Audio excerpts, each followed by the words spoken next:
esta hora ingresamos a la red informativa de La Luz en la Noticia, con los más importantes sucesos políticos, locales, nacionales e internacionales, y la más completa información del acontecer cristiano. Bienvenidos al centro de la noticia. ¿Qué tal, amigos? Muy buenas tardes, bienvenidos a la edición central de La Luz Noticias. Transmitimos a través del canal 18.2, televisión La Luz, y a través de radio La Luz 1080 AM, también en vivo en nuestra página web laluz.pe y todas nuestras plataformas digitales en las redes sociales. Les acompaña Ronald Canelón y a partir de este momento el acontecer regional, nacional e internacional, y comenzamos con información nacional en política porque la Oficina Nacional de Procesos Electorales actualizó el conteo rápido que han hecho con 99.6% de las actas procesadas, lo que indica que el candidato de Perú Libre, Pedro Castillo, se mantiene con el 19%, Keiko Fujimori de Fuerza Popular con 13.373%, le sigue el candidato de Renovación Popular, Rafael López Aliaga, y el candidato de Avanza País se mantiene Johnny Lescano de Acción Popular con 9.1% en el quinto lugar, y ahí están los resultados, 99.6% hasta esta hora que estamos haciendo nuestra edición central de La Luz Noticias. De igual manera, en su página web pueden ver la información más detallada de los comicios electorales realizados el pasado domingo 11 de abril.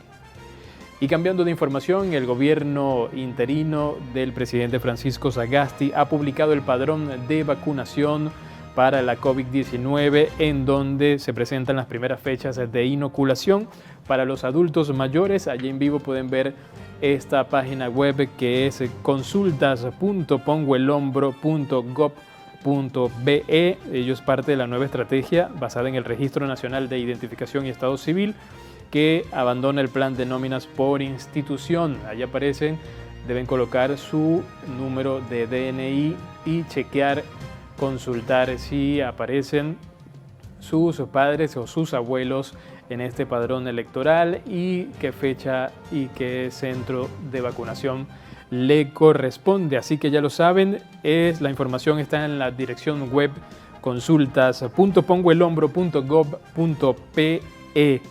Esta plataforma es el nuevo padrón de vacunación contra la COVID-19 en el Perú. Les recordamos que en primer momento o en primera línea se están vacunando los adultos mayores, y este padrón de vacunación comienza a funcionar a partir del 16 de abril, así que todas las personas deben chequear si aparecen sus nombres allí.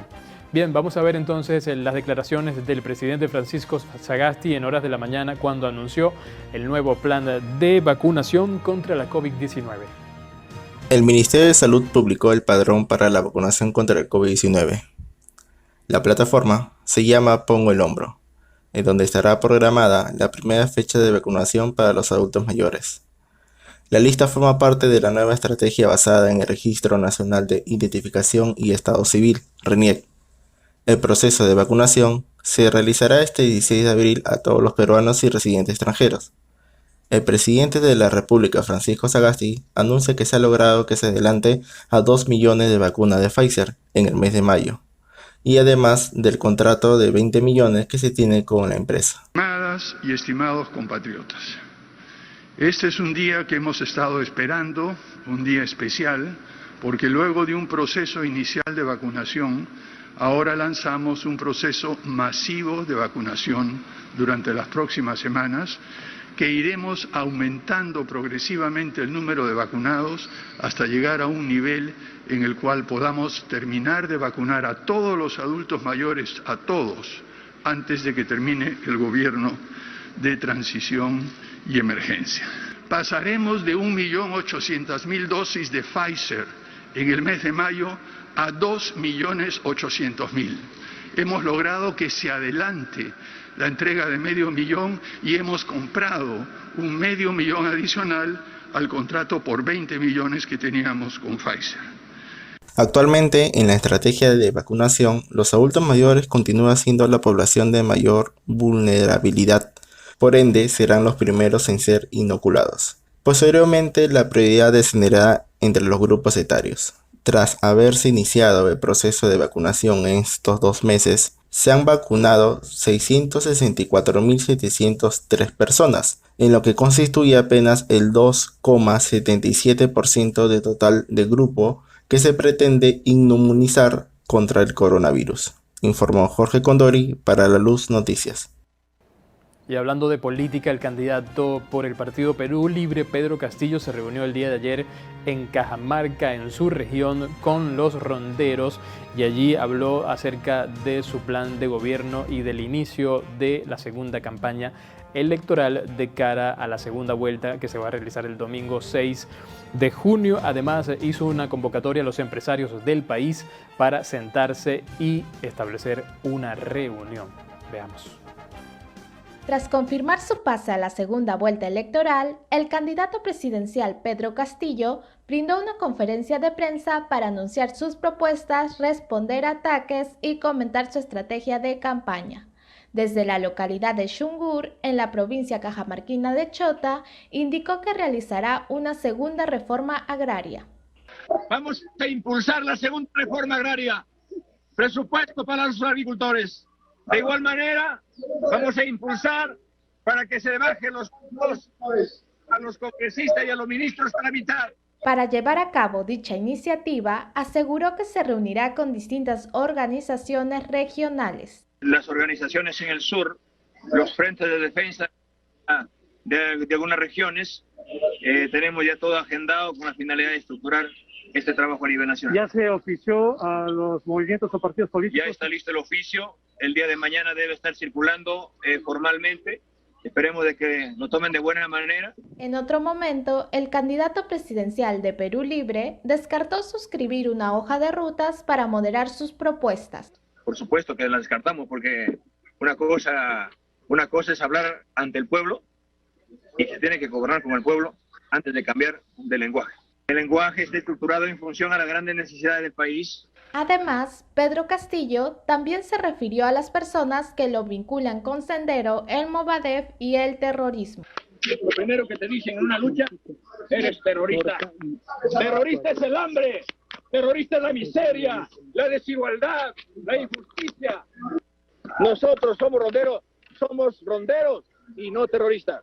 Por otro lado, el candidato de Perú Libre declaró que de llegar al sillón presidencial, plantea eliminar los programas de farándula de la televisión nacional debido a su contenido. En algún medio de comunicación, lejos de estas farándulas, de programas que no sé cuánto que venden todo tipo de basura, válgame el término, ¿hay algún programa de cultura? No lo hay. Según el aspirante presidencial, lo que hará es llamar a los dueños de los medios de comunicación para darles un tiempo determinado para sacar de su parrilla distintos programas que no considere como educativos. Y con respecto a la segunda vuelta, Castillo considera que se desarrollará como una lucha de contrarios. Veo en un escenario político en la segunda vuelta de que esta es una competencia entre los ricos y los pobres, ¿no? Entre la opulencia y el mendigo Lázaro. Por último, el candidato presidencial anunció que desde el día de mañana retomará las actividades de su campaña. Bien amigos, atención, las personas que no acudieron a votar por algún motivo o los que han sido llamados como miembros de mesa y tampoco asistieron tienen doble multa. Como miembro de mesa, por no asistir, 220 soles y además por no votar, tiene una doble multa. Aparte de las multas, hay muchas cosas que le impiden hacer si no paga la multa electoral. En este caso, veamos en la siguiente nota cuáles son los impedimentos que tienen las personas que a tiempo no han pagado o no van a pagar su multa electoral. Después de que se protagonizara un ausentismo de los miembros de mesa como de votantes y el tener que recurrir a escoger miembros de mesa improvisados, causando el malestar de muchos ciudadanos, ahora estas personas que no acudieron a votar o no cumplieron con la responsabilidad de ser miembros de mesa en las elecciones generales 2021 recibirán una multa. La Oficina Nacional de Procesos Electorales informó del monto que deberán pagar estos ciudadanos y qué pasaría si no cumplen con el pago correspondiente, ya que recordemos que el derecho a voto y el ser escogidos como miembros de mesa se da de manera obligatoria en el Perú. Las multas varían dependiendo si el elector es considerado no pobre, pobre o pobre extremo, de acuerdo al lugar del domicilio que figura en el documento de identidad. Según la OMPE, las multas por no votar si vives en distrito no pobre es de 88 soles, en un distrito pobre no extremo 44 soles y en un distrito pobre extremo 22 soles. Ahora, si no cumples con ser miembro de mesa, la multa es de 220 soles. Y si a la vez no fuiste a votar, el pago será de 2 multas, la de no votación y la de no cumplir con el deber de ser miembro de mesa. Además, al no pagar con estas multas, no podrás inscribir cualquier acto relacionado con tu estado civil, matrimonio, divorcio, viudez. No podrás intervenir en procesos judiciales o administrativos. Estarás impedido de realizar actos notariales ni firmar ningún tipo de contrato. Además, estarás excluido de ser nombrado funcionario público. No podrás inscribirte en cualquier programa social y obtener brevete. Se te impedirá salir del país. Además, si reincides en esta deuda, el Jurado Nacional de Elecciones puede iniciar un proceso de cobranza coactiva, en donde pueden embargar tus cuentas bancarias. Si bien la pandemia pudo ser la causa de mucha inasistencia, recordemos que la OMPE, a través de su plataforma, dio facilidades para que se hicieran excepciones de tratarse de casos extremos. En todos queda el nuevo compromiso y cuidado para esta segunda ronda electoral, actuando responsablemente, sobre todo, por el futuro de nuestro país. Informó Lindsay León para La Luz Noticias. Bien, a esta hora hacemos un contacto con nuestro colega, compañero César Santillán Noriega, que tiene una gran entrevista vía Zoom con Antonio Tang. Él es consultor político y además asesor del Congreso de la República para hacer un análisis del contexto político electoral. Adelante, César, buenas tardes.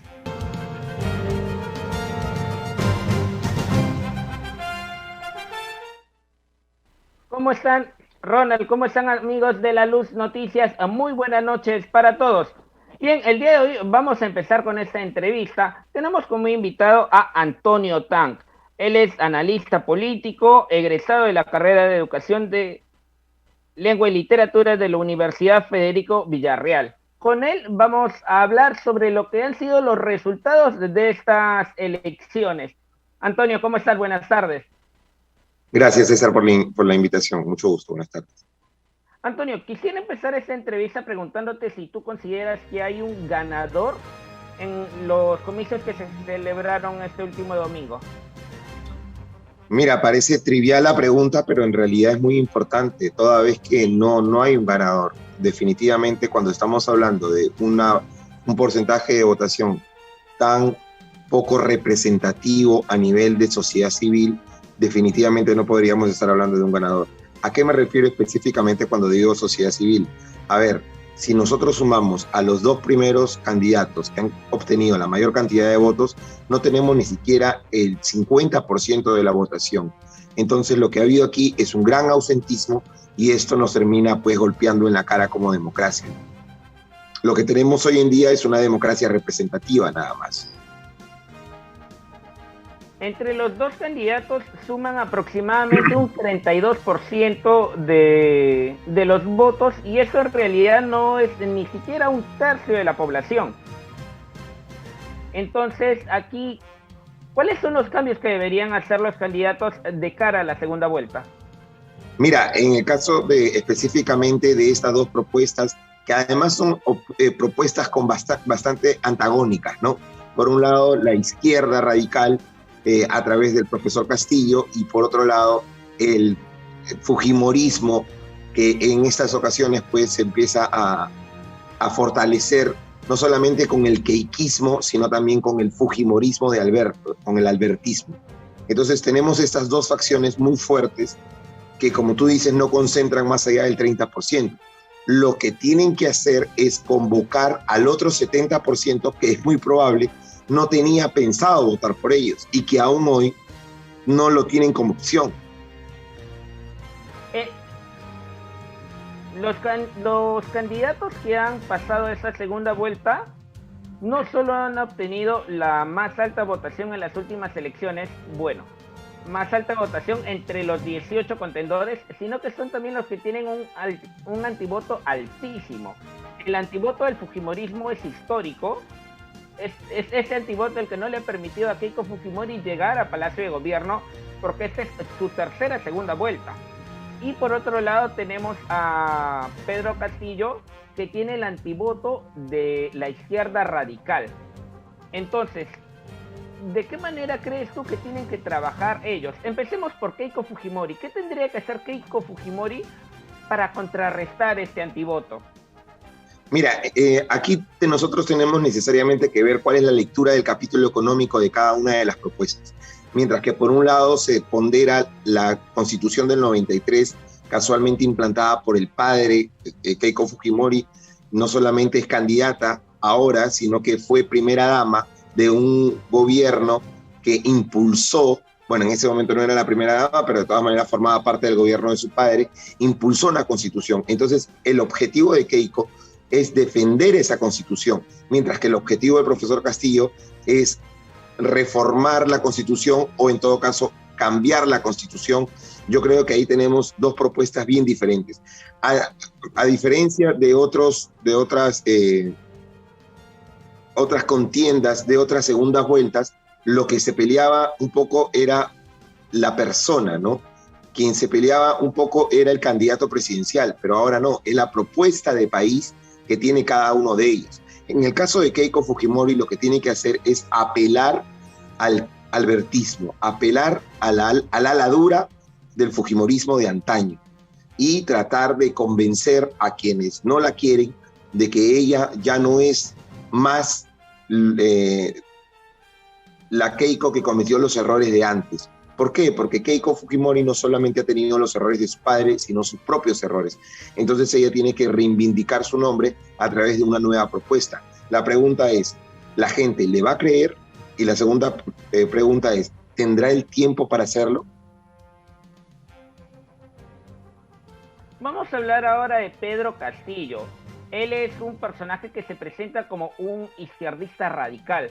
Y él ha dicho tajantemente que no va a pasar lo mismo con él que fue lo que pasó con Ollanta Humala en el 2016, que dejó el polo rojo y pasó a la corbata azul para bajarle todas las revoluciones a su discurso y de esa manera, con la hoja de ruta, poder llegar al gobierno. Él ha dicho, Pedro Castillo ha dicho que eso no va a pasar con él. Pero mira, mi pregunta iba, él tiene concentrado todo su potencial en el sur del país. ¿Cómo crees que pueda llegar hacia Lima, que concentra la mayor cantidad de votantes? Mira, esa era también la pregunta, si Keiko Fujimori va a poder entrar a provincia o si Pedro Castillo va a poder entrar a Lima.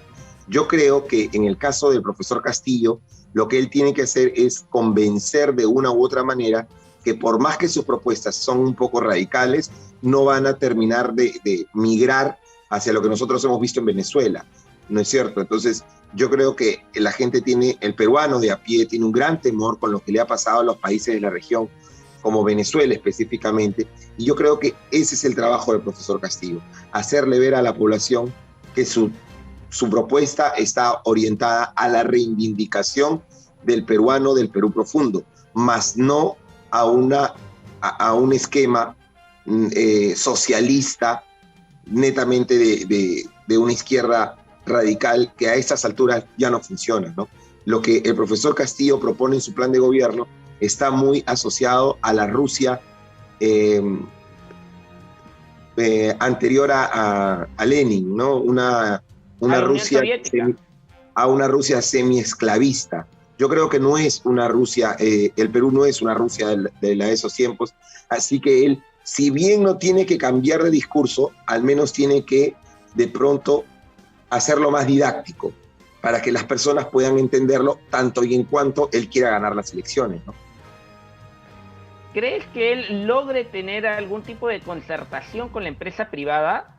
porque creo que el temor viene más por el tema de los trabajadores de la empresa privada. ¿Qué va a pasar con ellos si es que va a terminar espantando a la inversión extranjera? Mira, es que él no tendría por qué convencer al empresariado. Lo que él tendría que convencer es al peruano de a pie, y además no necesita mucho tampoco. A ver, el antivoto de Keiko Fujimori es altísimo. Entonces yo creo que él tendría que basarse simplemente en explicar, como te digo, que su esquema es un esquema de reivindicación, más no un esquema de cambio de la forma de vida en la que tenemos los peruanos. Es decir, el empresariado no creo que le vaya a dar el respaldo con un apoyo económico o un apoyo, vamos a decir, gremial.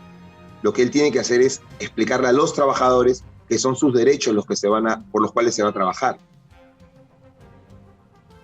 Ahora, después de estas elecciones donde ha habido un ajustado pase a la segunda vuelta, ¿tú crees que tenemos líderes políticos? Mira, más allá del tema de los líderes políticos, yo creo que hay una carencia de los partidos políticos tradicionales al interior del país. Acá lo que ha habido es una polarización entre el Perú citadino, el Perú céntrico, el Perú, vamos a decir, capitalista de las principales ciudades. Es decir, Huancayo, Tacna, Cusco, Arequipa, Loreto, tienen sus centros. Entonces, los partidos tradicionales han calado, pero solo en el centro, más no han calado al Perú profundo, al Perú autóctono. Y yo creo que ahí es donde hay una falta de representatividad de los partidos políticos, más allá de los líderes. Por ejemplo, el señor Cerrón sigue siendo un líder en el Perú del centro, en el Perú Andahuaylas, Ayacucho, Cusco, Apurímac. Entonces, me parece sí que los partidos políticos tradicionales van a tener que emerger a nuevos liderazgos para que puedan participar en las próximas elecciones municipales y regionales, ¿no? De así esa pregunta de los líderes políticos, porque hoy, ¿tú crees que los candidatos Pedro Castillo y Keiko Fujimori deberían concentrarse en buscar alianzas con Verónica Mendoza, con Rafael López Aliaga o con Hernando de Soto? ¿Deberían buscar alianza o hacia dónde deberían virar el sentido que le vayan a dar a sus planes de gobierno en esta segunda vuelta? ¿Qué estrategias deben de tomar? César, bien interesante tu pregunta. Yo debo decir lo siguiente: los votos en segunda vuelta no se endosan. Difícilmente un líder como Rafael López Aliaga o una lideresa como Verónica Mendoza o como el señor Hernando de Soto le van a decir a sus electores voten por tal o cual. Eso no impacta como nosotros creemos que puede impactar. Acá lo que hay sí es una recomendación, puede haber de pronto un aporte de parte de cada candidato hacia determinada facción en esta nueva segunda vuelta. Pero tanto el señor Castillo como la señora Fujimori lo que tienen que hacer es hablarle a los electores de cero. Esa es la estrategia, hablarles desde cero. El Perú está polarizado y tratar de jalar o llevar agua para sus molinos, como se diría coloquialmente. Mientras que el señor Pedro Castillo no trate de, dentro de sus posibilidades, dentro de su esquema de plan de gobierno, atraer a los nuevos votantes que votaron por otra opción, ¿no es cierto? No creo que él pueda crecer cuantitativamente hablando. Lo mismo para la señora Fujimori. En ventaja de ellos es que quien quiere a uno no quiere al otro. Esa es la ventaja que puedan tener cada uno. Es decir, Keiko Fujimori en su discurso es que ella va a luchar contra la izquierda, ¿no es cierto? Ella va a luchar contra la izquierda, entonces está enfocada a ir contra la propuesta del profesor Castillo, mientras que el profesor Castillo va contra la corrupción y contra lo que significó el gobierno de Alberto Fujimori. Entonces va directamente contra el plan que propone la señora Fujimori. El anti es muy marcado. Ahora, si me preguntas, y es lo que a mí más me preocupa, es el estilo cómo es que se va a empezar a enfocar esta segunda vuelta. ¿Y a qué me refiero con el estilo? El Perú, lo último que necesita, César, y esto lo tienen que saber todos los peruanos, es que emerja una propuesta al Bicentenario 2021-2026 desde el antes, desde la cólera, desde la oposición, desde el rechazo. Ese tipo de cosas a estas alturas no pueden pasar. El Perú necesita madurez política, necesita manejo de crisis, y yo creo que el próximo presidente tiene que tener argumentos en, 1, manejo de la salud pública, 2,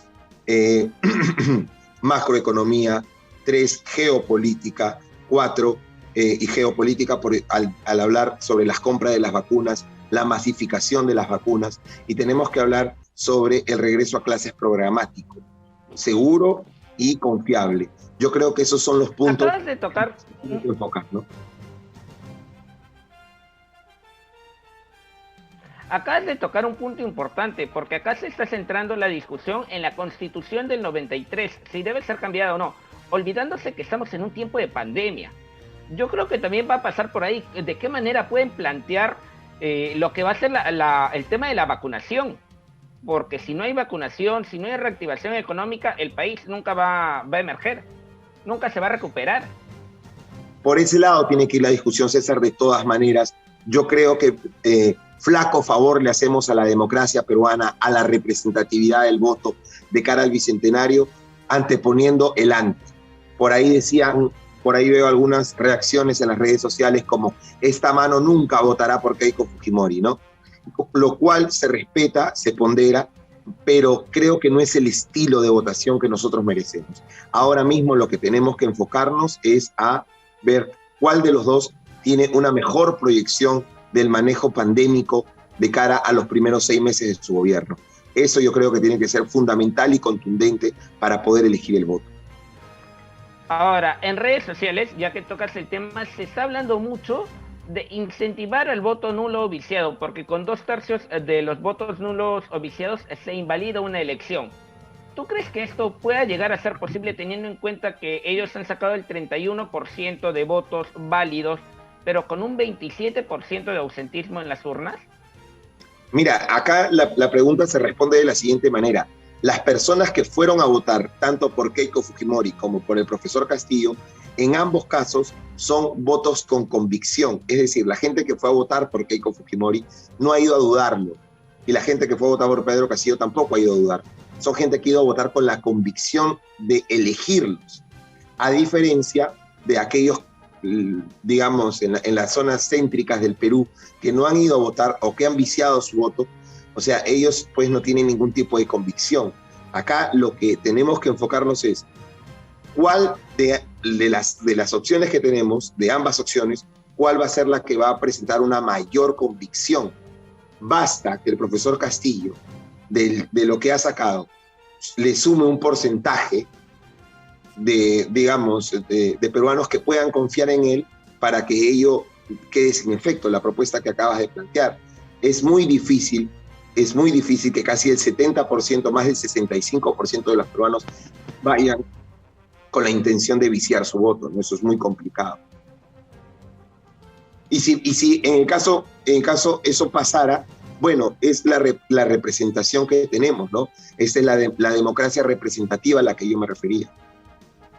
Ya para ir cerrando un poco el tema de la entrevista, ¿tú piensas que en los próximos días, en las próximas semanas, camino hacia el 6 de junio que se va a llevar la segunda vuelta, vaya a ser una campaña política de ideas o vaya a irse más por el tema de los ataques y el tema sangriento? A mí me parece que va a ir por esa opción. Me parece sí de que se va a buscar el anti, se va a buscar la destrucción del otro en vez de la construcción propia. Atención con esa tesis, ¿no? En vez de construir algo de cara a la segunda vuelta, vamos a tratar de destruir al otro a través de las herramientas que tenga cada uno. Y yo creo que en ambos casos hay bastante material. Al profesor Castillo se le ha asociado con una serie de personajes vinculados al terrorismo en el corto plazo. Hay candidatos al Congreso que hoy posiblemente sean congresistas que están con algunas investigaciones aún, y yo creo que el fujimorismo le va a meter mano a eso.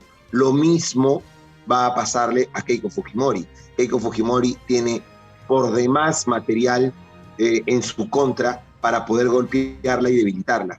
Pero yo reitero mi propuesta, que aquí lo que debemos hacer no es la destrucción, sino la construcción de la propia propuesta para poder ganar más votos, ¿no? Bien, Antonio, te agradezco por haber estado esta tarde aquí en La Luz Noticias. Palabras finales, por favor.